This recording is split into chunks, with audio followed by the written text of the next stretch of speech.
वालेकुम dear students, मैं आपकी सीरत मैम।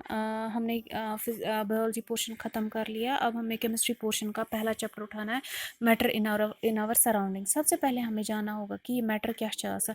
मैटर कोई भी ऐसी चीज़ होती है जो ऑक्यूपाई करती है स्पेस, यानी जो जगह खाती है, और जिसका कुछ मास होगा या वेट होगा या वॉल्यूम होगा, उसको हम क्या बोलते हैं? मैटर। क्लासिफिकेशन ऑफ मैटर अगर हम देखेंगे, मैटर को क्लासिफाई किया गया on the base of physical classification and on the base of chemical classification.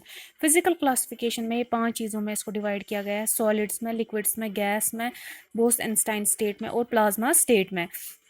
और केमिकल क्लासिफिकेशन अगर हम देखेंगे, ये एलिमेंट्स में डिवाइड किया गया, कंपाउंड्स में और मिक्सचर्स में।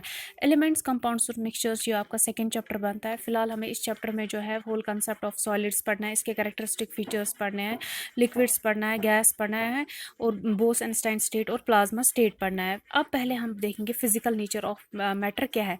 फिजिकल नेचर ऑफ मैटर अगर हम देखेंगे, हर कोई मैटर जो होता है ये किसका बना होता है? पार्टिकल्स, छोटे छोटे पार्टिकल्स का बना होता है। ये पार्टिकल जो होते हैं इनके डिफरेंट शेप होते हैं, साइज होती है और नेचर होती है from other type of matter से। तो ये पार्टिकल जो होते हैं ये बहुत ही स्मॉल होते हैं। अब अगर इस पार्टिकल के कैरेक्टरिस्टिक्स हम पढ़ेंगे, इस पार्टिकल का ये कैरेक्टरिस्टिक है कि इसमें जो पार्टिकल्स में जो होता है इनके बीच में क्या होता है? स्पेस होता है। इनके बीच में पार्टिकल के बीच में स्पेस होता है।